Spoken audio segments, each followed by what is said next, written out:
Hello, everyone, and welcome back to the Always Believer. It's the second weekend, if I'm not mistaken, because who knows what the calendar is during a pandemic still, better said. As always, my very personal disclaimer, I still live in a house full of people. There's still a lot of dogs running around. There's street noise. Let's roll with it. You know them, you know by now, whatever happens, happens. Let's get right to it. Today I have Oh my goodness. I have Brenda de Leon, and I've been following her for over a year, I want to say by now, without a doubt. I feel like it was like early 2020. And I found her through TikTok, and she's a teacher, she's a content creator that's wicked good, a really good storyteller. So much realness, so much spark, so much love in what she puts out there. I fell in love with her and content. We've seen her before on our feed for the Always Believer. She's been made special appearances here and there. And now we finally have her on our podcast. Hello, Brenda. Hi, thank you for having me. Definitely. Thank you so much for being here. I'm so happy we finally got a hold of each other, of course, Yeah, between same. life, just Yes, casually. COVID. Exactly. And in between one thing and another. Yeah, Um, how are you today? How's it going? good. I'm doing really good. Today was my day off. I was telling you that earlier. My partner and I do one day a week where I have the kids, and one day he has the kids, and it's a really nice break. So Right. it's a Okay, little bit okay, more okay. Even relaxed. though even though that wasn't part of the show or the episode itself, that's amazing. That's a Yeah, really good parenting tip right there.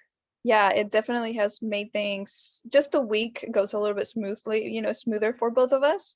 And we love it. It's a little bit rough on that one parent, just to go all day long, but when it's your day off, it's great. So we just keep doing it. It's worth it. Because you have two little ones, Yes, two little and ones. you have, I don't know if you want to say the age or not, but you do have not a newborn, but once a baby. Yes, 3 months. Exactly. three Yeah, months old. Yeah, so yeah. yeah. And your oldest is? She is 2.5. I Okay. guess a little bit over, almost 3. Yeah, she'll be 3 in October. Yeah, And yeah, a little bit over, but yeah, definitely. yeah. And that's a cute age gap as well. It's still a difference. So that's incredible with two very little ones still that you're able to do that. Have you done that since your oldest was born? We started doing it maybe like 2 months ago. Oh, Yeah, wow. about 2 months ago. So not too long ago, we had this life change. We had a newborn, and life just got a little bit harder, twice as much work. So we both felt exhausted all the time, and I came up with that idea. I'm like, hey, what if we give each other a day off and kind of recharge? So it's been great. That's working out really great. Congratulations. I feel Yeah, like that's a thank you. wonderful tip that I'm going to keep in my heart for Yeah, whenever we have kids in the future because we get it and you're a team and you have to be there for each other in every aspect, which is difficult because, you're two different kind of people no matter who you are. But I right. love that because we all deserve that break. Not Yeah, only moms, even though, I mean, come on, especially yeah. with a newborn. However, we both deserve that break, of course. Just a little break, yeah, to Yay. recharge. So yeah. All right. Thank you for that tip once again. All right. So, the first question is very obvious is tell us a little bit about you so our audience knows what you do on TikTok and Mhm. things like that, of course. Yeah. I'm Mexican. I was born in Mexico, and I lived in Mexico for the first 13 years of my life. And then my family decided to move to Nebraska because my mom's side of the family was all in Nebraska. They came in as immigrants, and then they opened up businesses. They became residents and then citizens, and they opened up Mexican businesses. And so all her family was here.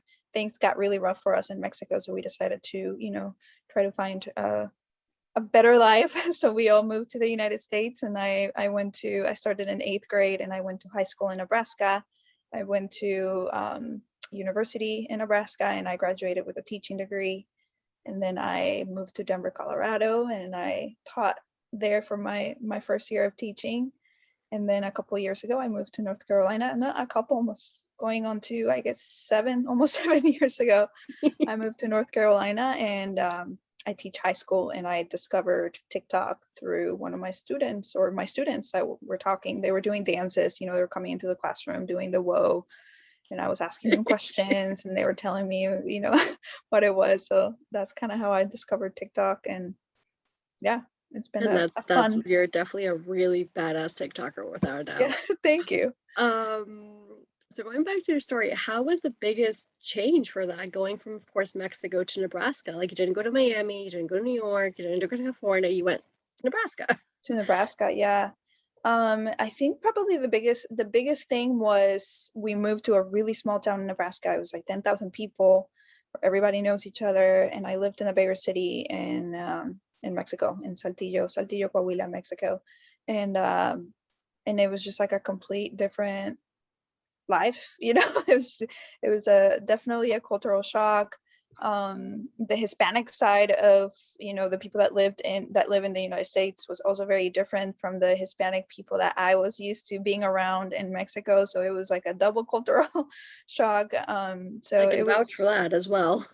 yeah, and so it was probably 3 very difficult years, and I was coming in as an eighth grader, so like right through puberty, so it was rough. I had a few years that were really difficult, and then I picked up English, and I made some friends, and things Did you got know a little English bit before easier. coming here or no? I knew very little. Like I remember we had English classes in our school in Mexico, but it was very very beginner stuff. Like I knew some vocabulary and some verbs, and I knew how to say I don't speak English, but that's about it. So no, I definitely could not have a full conversation when I first moved here. That's also very rough. I love hearing all sorts of immigrant stories, of course. I mean, I Yeah, feel like once you're an immigrant, no matter where you're from, we're drawn to each other one way or another because we understand, we get it. yeah, You reminded me a two for one. I mean, I was born in Venezuela, but I yeah. was a kid. I was like 2, 3 years old when I moved to the States, and we moved To to the States. Miami. Oh So yeah, a lot of people are like, I remember as an adult, and then when I was living in Spain or abroad in general, like, oh my God, you lived in Miami. How's Miami like? And I'm like, I was a kid. I went to school. I went to the pool. I went to the beach. What do you want me to tell you? You know what I mean? Like, it's kind yeah. of like I don't remember much. It's Miami. Much about it. Yeah, It's really different as a kid than as an adult. yeah, You reminded me because my parents got separated, well, once, and then we moved to Spain, and then did Venezuela. We did Miami again. They got together for 2 more years, and then they separated.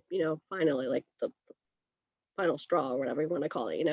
yeah. And at that age, I think I was like you, because I was 14, and I think I was in ninth grade or going into ninth grade, probably. So once again, I feel like we're probably the same age. And I went from Massachusetts all the way to Spain. Wow. So my biggest difference there was one, I grew up always in a city. So when I lived in Massachusetts, I lived in a town that I didn't really like. Not that I didn't like the town, I just liked living in a city better. So Yeah, I did go from like a small town in Massachusetts that has like barely any people to all the way to Madrid. That was our first yeah. place that I fell madly in love with because, and you love Madrid as well because it's Madrid. Yes. But it was a huge contrast of just culture, of literally everything. Because even if I had that weird mix in between, I still grew up in the States. You were looking forward to high school, kind of like you, but just the opposite. Like you were looking forward to Yeah. high school maybe in Mexico, whereas I was like, oh my God, I'm gonna finally, go to high school here and do my cheerleading, maybe my field hockey. All of a sudden I'm like, oh, I'm Yeah. in Spain. Okay. Yeah. So um, it's definitely interesting. It definitely, especially at that age, you're just kind of like, it's rough and weird. And 15 years later, a little bit more, it's worth it for all the Yeah. life lessons that I've learned and the way I am today. That's what I always say because it's Exactly. true. It's true. That's exactly how I feel about it. Looking back, those were really difficult years, but they definitely were worth it, like you were saying. And yeah, it was interesting too because the town where I moved to in Nebraska was 50% Hispanic, 50% white, and there was a lot of racial tension. People, the people that were there before the Hispanic people moved in did not want the Hispanic people there. And so it was, yeah, it's crazy. Some interesting years. I feel Yeah. like that's also, I mean, there's definitely plenty of other stuff we want to talk about in this episode, but that's probably an episode on its own because Yeah. of everything that's happening in the States, just in general, of course, especially lately, but just once again in general, because it's been going on for years. But also just to know a little bit more of that aspect because what I do with the Always Believer, with Latina podcast, with anything, even my own personal feed, make these topics, whatever they may be, just less taboo, just be more open about it because we Right. all go through it one way or another. Yeah. And much like you said earlier, like the Latin people from Mexico are different than the ones in the States. And for me, I always say the Latin people who are in Spain/Europe are really different than the ones in the States. And I Yeah. saw the difference right away as an adult. I mean, we've only been here for 2 years, and even through the pandemic and all, and like all the people I'm talking to, it's like, whoa, this is just like a whole different, just It's a whole aspect, which makes different, sense yeah. because you're used to a different culture or like that specific culture, even if you're Latin American. So you're like, okay, Yeah. it's And you interesting. just gotta adapt. You gotta kind of like, you know, adapt to the way that things are done in that country. So it changes you. Yep. Yeah. It definitely changes you, forms you, everything else, Yeah. and then some. My goodness. So now going back into what you do as a profession, you're a teacher. Hmm. So what got you into teaching? I mean, I'm gonna be completely honest with you. When I was in high school, I was an immigrant, and like we can, that's a whole different story, like you said. But I ended up, I had an interesting immigration story. I got detained when I was 18 years old, and I kind of basically after 2 years of going through trials and hearings, the case got dropped, and I was left to be I was allowed to be in the United States without any actual documentation. So I didn't have a lot of options as far as going to college because a lot of the schools require you to have some kind of visa to be a resident, but there was a university in Nebraska that didn't require any of those things. And they were offering a scholarship for Hispanic people specifically who were interested in teaching. And at that time, I wasn't sure if I was interested in teaching. So I did a little bit of soul searching. There's a lot of things that I was interested in, but I remember the moment that I decided that that was the path that I wanted to take was when I started thinking about all the people in my life since I had moved to the United States that had had the greatest impact in my life, and they were all teachers. So like the kindest of them all, the ones that advocated for me, the ones that were that cared about what was going on in my life at that time were teachers. So I thought that I wanted to do the same thing for somebody else, and that's when I decided that yeah, it was awesome to get a scholarship and to be able to go to college, but it was also kind of something that I wanted to do with my life. So I yeah. That story also took a plot twist, of course, with the first sentence that you said. But the Yeah. ending of that story definitely warms my heart. Before we Let me go back as always, or you just it's one of those, it happens to me often. If you hear all my episodes, any episode, you're like, oh my God, I get like really sentimental with certain topics, and I'm just like, I'm Yeah. me. I'm talking to you like a human being.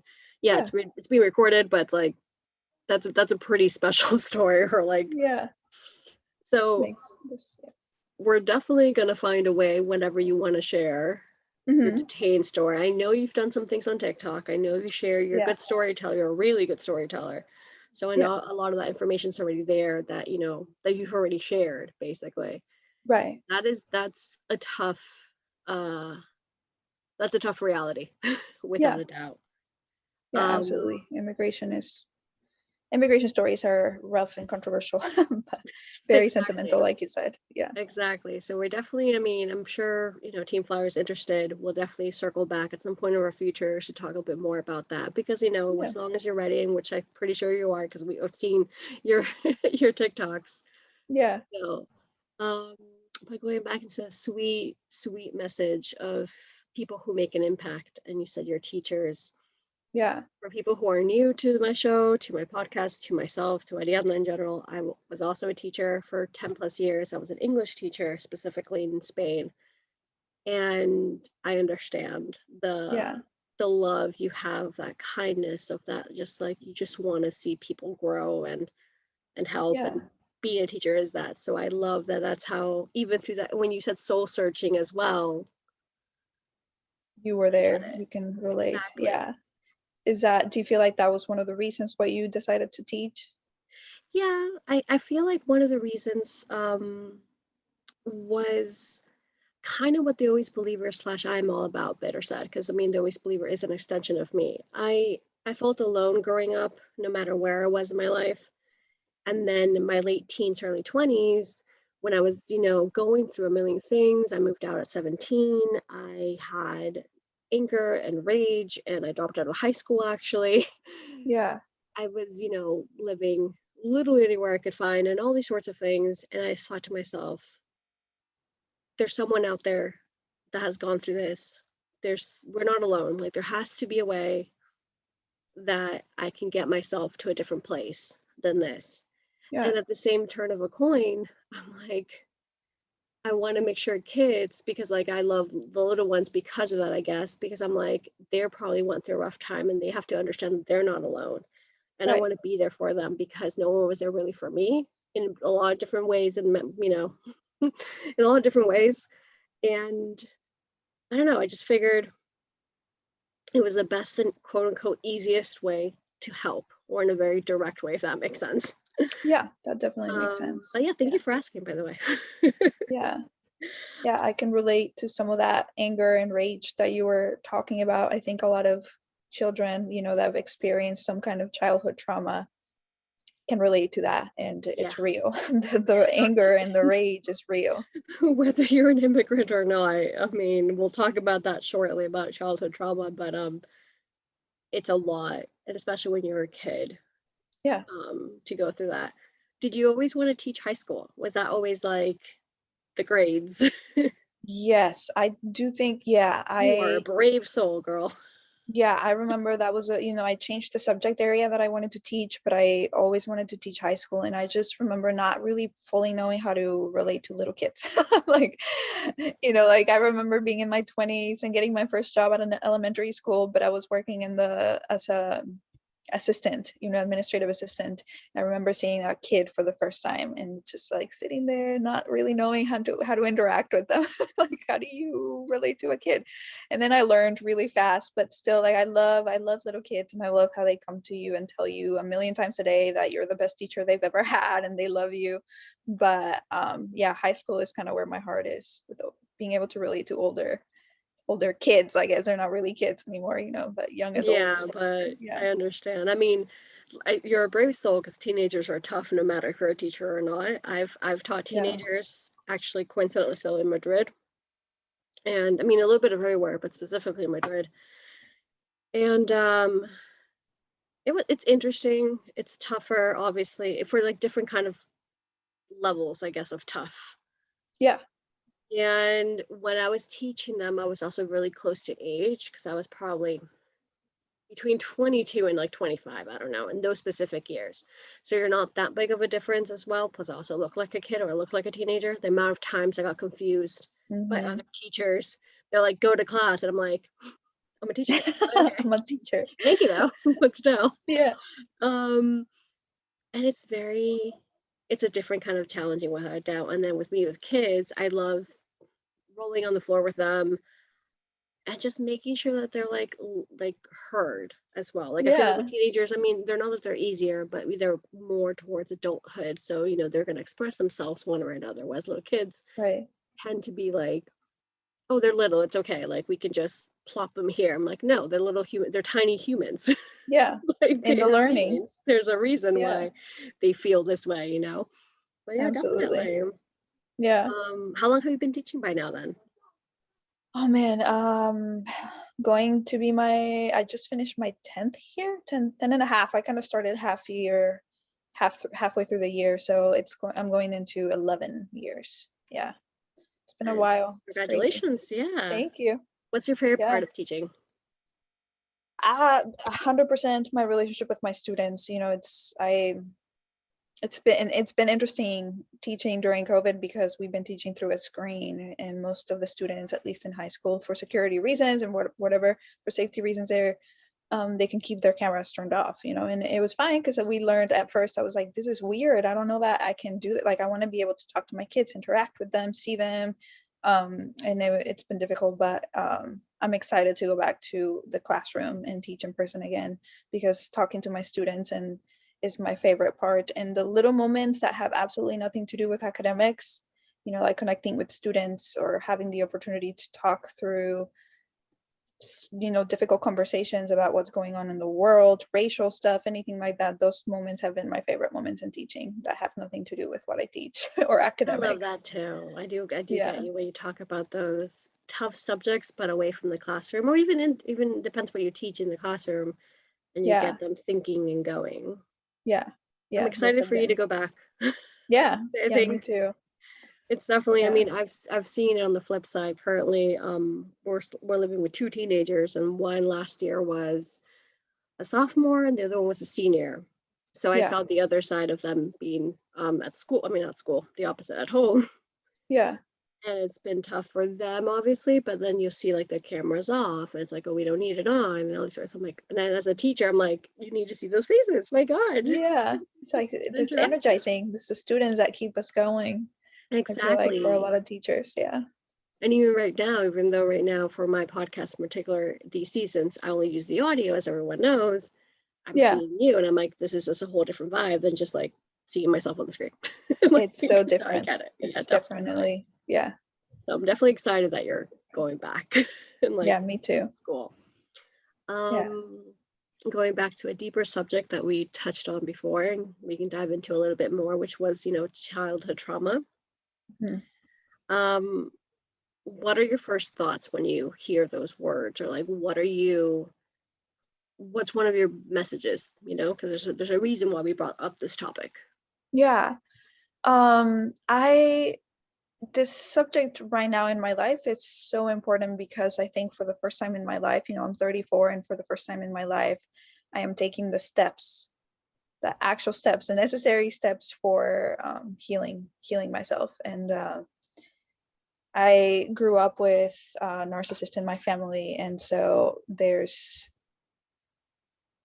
a lot of pain and a lot of fear and a lot of hurt that I live with, and a lot of wrong messages that I've internalized in my deepest being, and belief systems that I've created that I had no idea that were there until I had children of my own, and I started to see how, well, the trauma kind of slapped me in the face, kind of bringing up a lot of memories from childhood, and also my relationships. It affects my personal relationships, and my partner has been awesome because he has been encouraging me to take those steps to heal. So I've been doing a lot of research online, and I just feel like it's such an important thing because so many people experience childhood trauma, and so many people are affected deeply in many areas of their life because of it.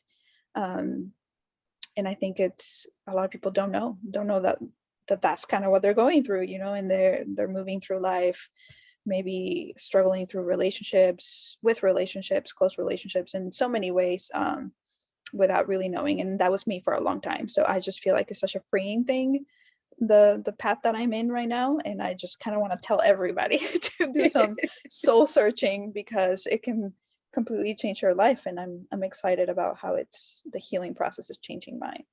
I So, adore that message. I adore that for you. I stand by it 110% till infinity and beyond.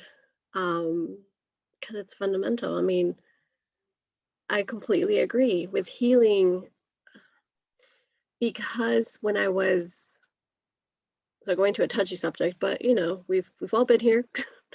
Like in the sense of like whoever has heard all my episodes understands and knows that, like I said earlier today, I was been sexually abused when I was a yeah, child. And all that came out through my memories, through my nightmares, through a lot of like my anger issues when I was late teens, of course. And that's when I started going therapy and started healing that part. So now, once again, much like you, I'm 33. I think you might be just a year older than me, I guess, but still, I can talk about it more comfortably, and I've been an advocate for it, to talk about it, and I've done conferences, I've been a speaker, I've done mhm, books, and I've done a whole bunch of other stuff. So people were like, yo, you're not alone, you're the victim. Let's do this. Let's that's kill this amazing. bug. You know what I mean? Yeah, You know. So that's one of the first steps I took towards healing and therapy at that young age.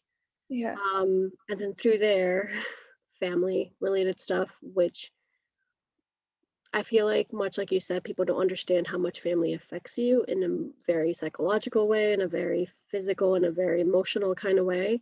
Yeah. Because yeah, at the end of the day, we're all doing the best we can. But if you grew up in a home that didn't allow you to speak, or that made you feel guilty, Yeah. teased you about your weight, or about the style of clothes, about your purple hair, because I had purple hair since way back when, Right. um, and tattoos, or whatever it is that you are as a person, like you said, it affects relationships in every way, shape, and form, and your like Yeah. adult relationships.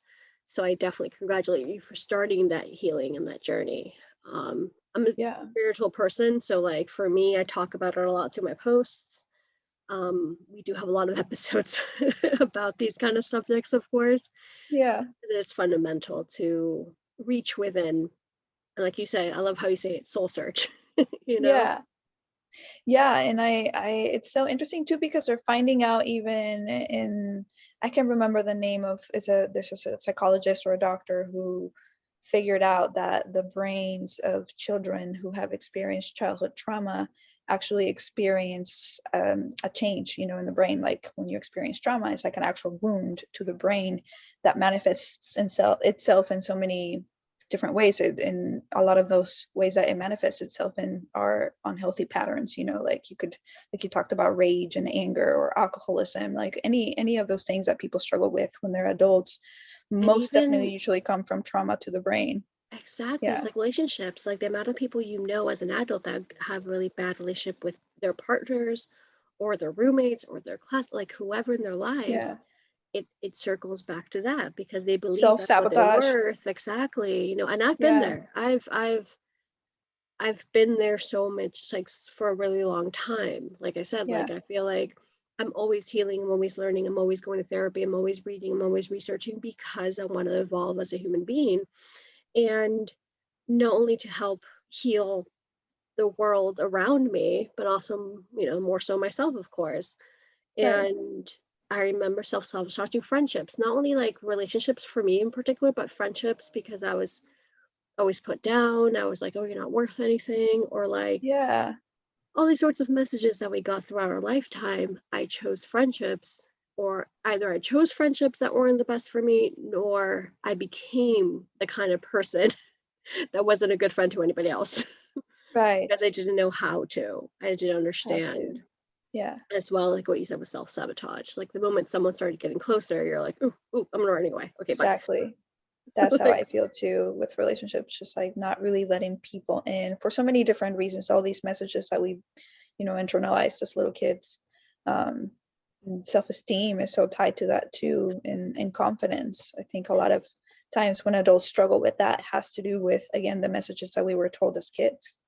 it really is. No matter who those people were, like in our lives, whether they're parents, aunt, uncles, grandparents, cousins, doesn't matter, even teachers, I guess, like just in general, anything that you heard when you were a kid. And through that healing, like now I have a community of friends and now I know what's it like and I understand. And it's, you have to start that path if you, of course, want to evolve and be the best version of yourself. Exactly. I love Yeah. how you said that parent had kind of like smacked you in the face kind of deal. Yeah. With me, not that I'm a parent yet, but I feel like because I've always been with the little ones, I've been researching for a while. We talked about this offline or off the air, whatever, about Montessori, which I love, but more Mhm. so than that, like gentle parenting. The Yeah. idea of allowing tiny humans to be tiny humans, not Right. like, oh, he's 5, he doesn't know what he wants, he's just gonna whatever. Like, no, or like la chancla. And I'm like, that's that's Toxic. exactly, thank you. I It's was like, I'm toxic. like waving my hands up in there, I'm like, oh, that's right, you can't see me like doing this Yeah. movement. One of my keywords of this year, and my husband always, he teases me in a nice way, but he also uses it because he's going through his own thing. I'm like, we're breaking generational trauma. That's what we're doing. So every time something Yes. comes up, he's like, we're breaking generational trauma. We are, with like Yes. a breakthrough or something, because it's that. It's like we want to become the best version of ourselves for ourselves, but more so Yeah. for our future kids. Because I mean, come on, like we're the Yeah. ones putting That's them on this planet. it's so important, like exactly what you said. We gotta be the ones that break the cycle of abuse and trauma, and And unless we go through that healing process ourselves, it's going to come back up. And I think that's what I meant exactly when I said that it slapped me in the face, that I just was letting little tiny things that don't really matter that much make me so angry and so frustrated that it was impacting my daughter, like, yeah, I just caught myself one time in a really ugly moment that kind of like woke me up and said, okay, Brenda, if you don't take the steps necessary to heal and to change, you're going to take your daughter through the same thing that you went through as a child, that you told yourself that you would never going to put your kids through. So it scared me. So Yeah. I mean, yeah. it's also a good reality check. And then even if you are a parent or aren't, it's a good thing to open up that door. Even if you don't want to be a parent, it doesn't matter. It's a good thing to open that door. And it's work. It's shadow work. It's painful and Hmm. like dark, and Yeah. there's always light at the end. There's always a good like it's a part of evolution. It's part of um you have to go through certain storms simply because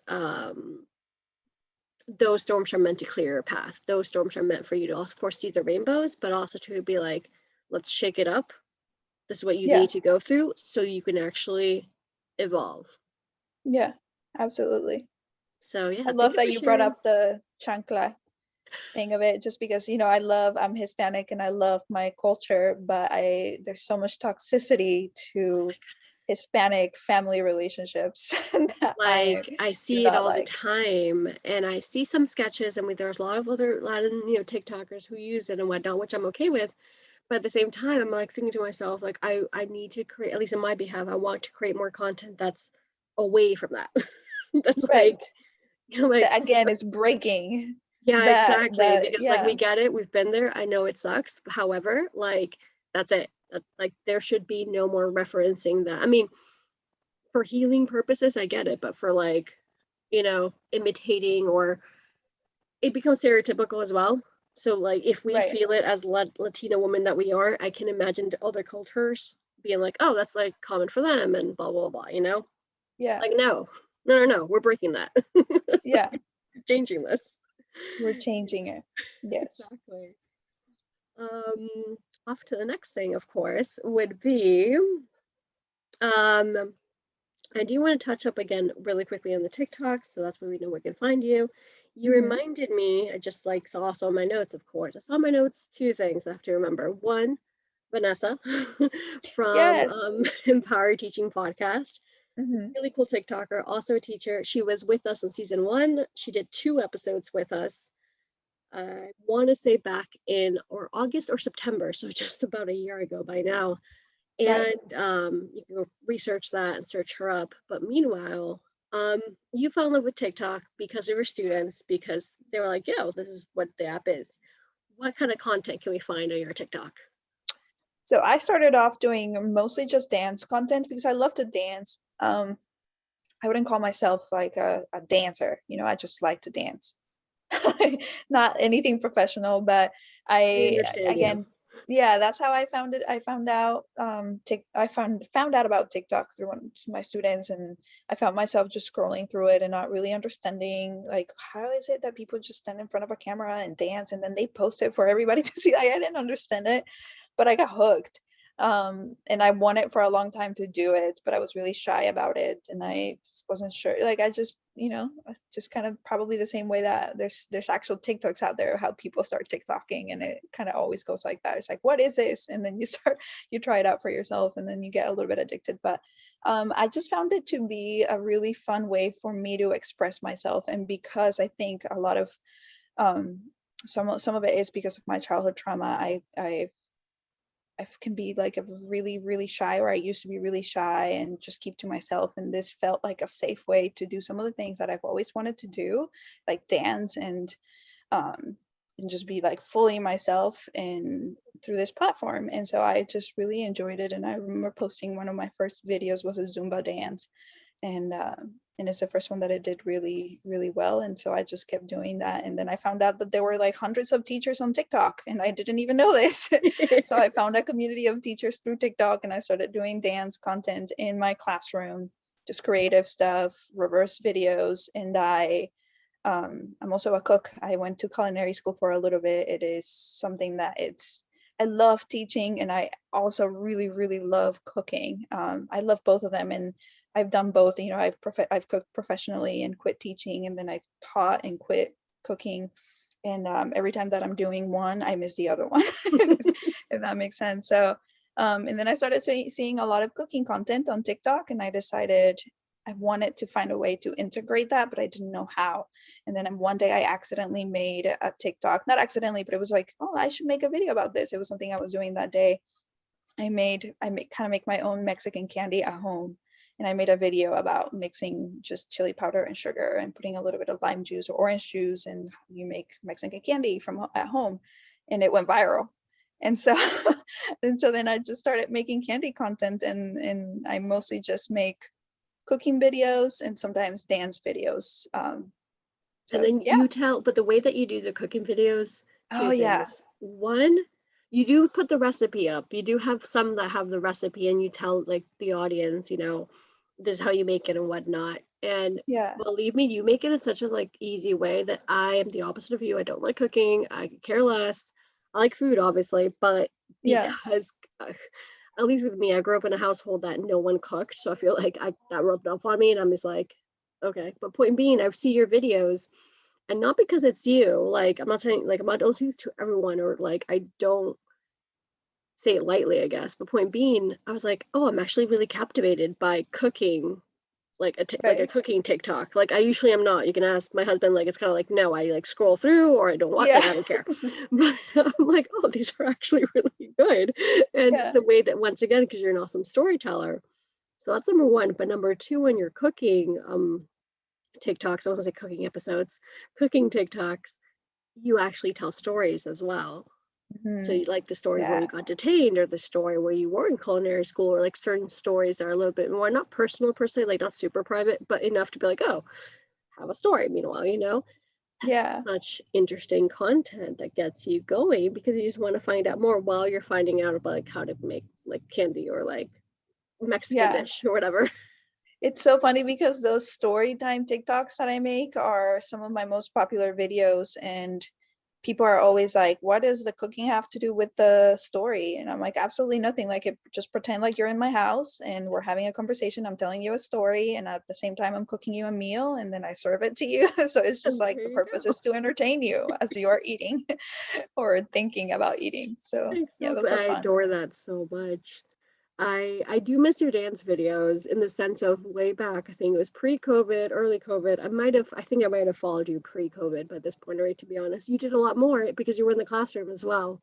Yeah, that's kind So of I where I like remember to make my those. videos, my dance videos. Yeah, I like to make them in the Exactly, classroom. because it was like you also have a really good team with you, like your coworkers. Yeah, yeah, we have some coworkers that are also on TikTok. Exactly, that like dance with you. It's like the cutest thing ever. And I'm just like, oh my God, I adore this so much. Like your Yeah, energy, your vibe, it's contagious. You can just feel that you love it so much through a screen. And even if it's, yeah, when I'm talking to you personally, or like even if you just hear the podcast or just see one TikTok, you can just feel the vibe yeah, without a doubt. yeah. It's so TikTok is so interesting because I don't know, like I think if you see me in person, I can be kind of shy, I can be kind of reserved. If I know you really well, then I'm not, but at first, like I'm an introvert, extrovert. I'm both, but I'm like an introvert extrovert. But for some reason on TikTok, because it is a screen, and even though there's people behind the screen watching it, it's just you're able to be just fully yourself, like who I am when I I'm with my closest agree. friends. That's kind of There's how some I feel about TikTok. there's the beauty behind TikTok, even though it's controversial and we're kind of upset at it with certain content that they always block, Right. like plus Yes. size, because like for me, I'm an advocate of curvy and plus size. I gained a lot of weight through COVID, through my hyperthyroidism, through really toxic year and a half for a million reasons. Yeah. I gain weight like a human being does. And those kind of content through TikTok, I've talked about probably in different episodes. It is kind of upsetting, but that aside for a quick hot second, the app itself, the idea behind it, it is that kind of community where you can just be Yeah. yourself to the most part. Um, and that's what we see with you. And I understand you because much like you, um, I think what you said, what was it? Introvert, extrovert Right. Yeah. in a crowded room, in a gathering. Unless I really know you, I'm gonna be, like, hey, let's do this. Vamos a bailar. Let's da, da, da, da. If not, I'm like, okay, I'm here. Yeah. I'm Yeah. just Exactly. chilling, basically. I don't have to, Yeah. do I'm much. here. So, Hmm. but here in a podcast and my, and everything else, of course, my personality is not different, but just like it's a different vibe, I guess. Yeah. Um, with TikTok for me, I've mentioned this before probably. I've been on it since it was Musically, which, Oh wow. Yeah. it's been a while. By now Yeah. it's been a while. I forgot when they bought it, but it's been a while. And I was on it kind of like you for the same reason, way back in 7, 8 years ago, I want to say, talking about students. I used to have, they were like, I babysat more than them. I babysat them more than anything. It was kind of like an au pair babysit kind of deal. I was leaving a very toxic environment, and that was like the first thing that popped up. Yeah. They're like my little sisters. I talk about them all the time when I can. They're a set of twins and then a younger sister who's like only a year younger. So they feel like triplets and they all look alike. Yeah. But they were 9 and 8, and now they're almost 18 and 16. Wow. Yeah. So we got Musically when it was Musically way back in the day for the same reason. It was more for not kids, but it was more like the Like dances and like little mini young trends and kids. stuff like Yeah. that. Yeah, Yeah. exactly. So if you do scroll through my TikTok, which is like insane, and people are like, "Oh, you should start a new one so you get more followers." Because when TikTok bought it, I'm like, I don't care. Like if you scroll all the way back, you see me with them, or you see me literally 7, 8 years ago, or 5 or 6, who knows? But a while back, and I love that. And seeing it transform to the TikTok that is today, and be able to have that teaching community or that dance community, Yeah. those communities, I love that because there is a lot of goodness that comes out of the app. It's grown so much. Yeah, that's It really really has. interesting. I forgot. I almost forget about because I wasn't on it during the Musically or Not Musically. I everyone don't is know. because you all started right before COVID or during COVID. And that's Yeah. where the boom was. And I met you and I met Vanessa. I have the Gates Familia. Yeah. I'm sure I'm missing people, and not that I want to miss people, but because they've been on my podcast now, but I have a few other TikTokers probably on my podcast as well. Yeah. Latest I'm ones, s- Vanessa always, of course, but this season the Gates family was on. The Gates Familia, sorry. I love Vanessa. I love her. It's a super shout out. Um Like same goes. yeah, but I'm so glad that you brought up how TikTok does kind of like not push some of the content because I'm in this kind of group chat with a few teachers, and one of our Black creators has recently been really frustrated because she keeps getting these messages, this violation messages, like you violated the terms of usage, and if you keep doing this, we're going to ban you. And her TikToks are her just kind of like making tell stories, same thing, tell stories about teaching, but she gets reported, and she really does think that the reason she gets reported is because she's Black. And I I've been in her lives before where people are, just being nasty to her because she is Black. And I think that TikTok needs to do better when it comes to that. That's why I always mention it, because we love the app. We understand what you're trying to do and what you've done, but be better. Every Yeah. time I find, especially because I was gonna mention as well with Black TikTokers, Black content creators. Sorry, Mm. um, I always tag TikTok and I say do better. For Yeah. that, for like I said, plus size. I can be in a bikini and I don't mind because you feel like more like yourself, if that makes sense, and I also want to show up for myself and for others who have gained weight or have feel like I'm in a bikini like a skinny girl is, like I'm sort of the same body. Yeah. And I get banned or I get, whatever, blocked or whatever it is, and I'm like, that's just not cool. And among many other people, Yeah. there's the same, I think, somewhat of the LGBT plus community as well, depending on um what you upload Yeah. as well. Yep.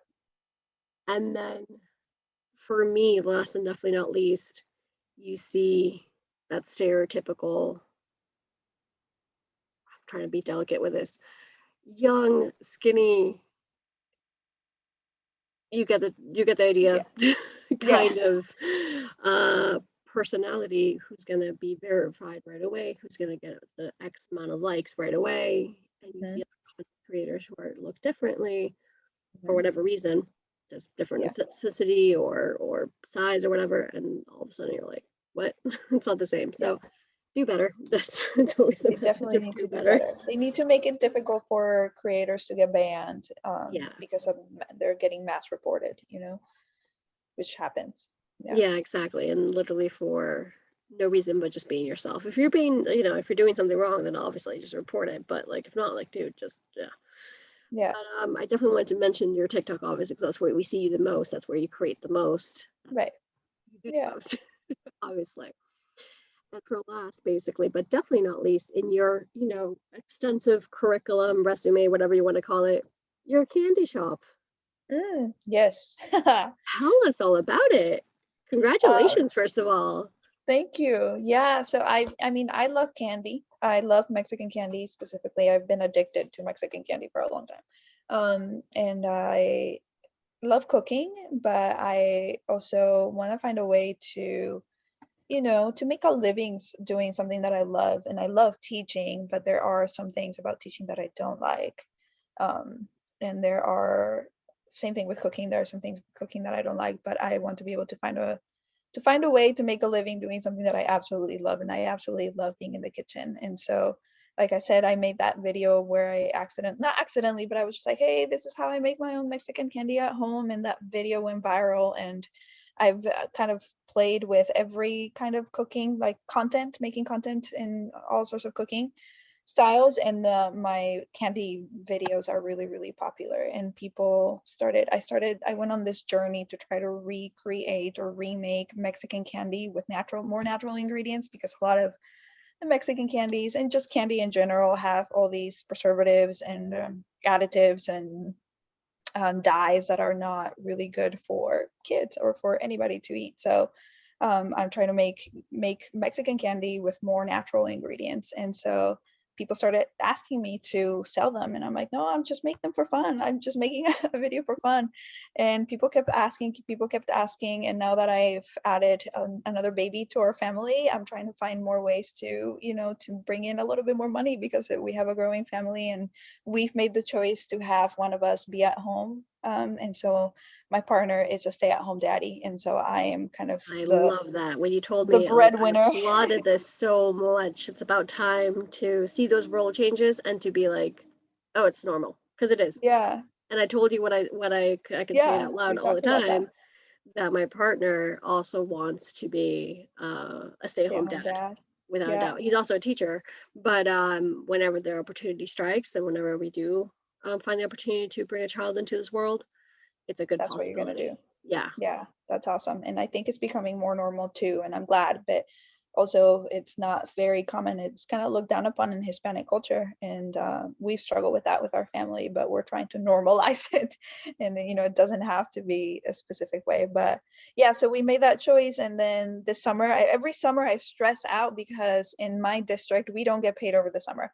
In other districts, you have the option to spread out your salary through 12 months, but in my district I don't. And so again, because we're a family of four, I was trying to desperately find ways to bring in more money. And so I was like, you know what?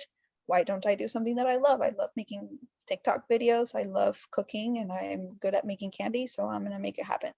And my parents helped me out a little bit. They gave me a little small loan to get me started, and I'm in the process of making it happen. Just waiting for the health department to come to my kitchen to inspect it, so that I can officially start selling candy online.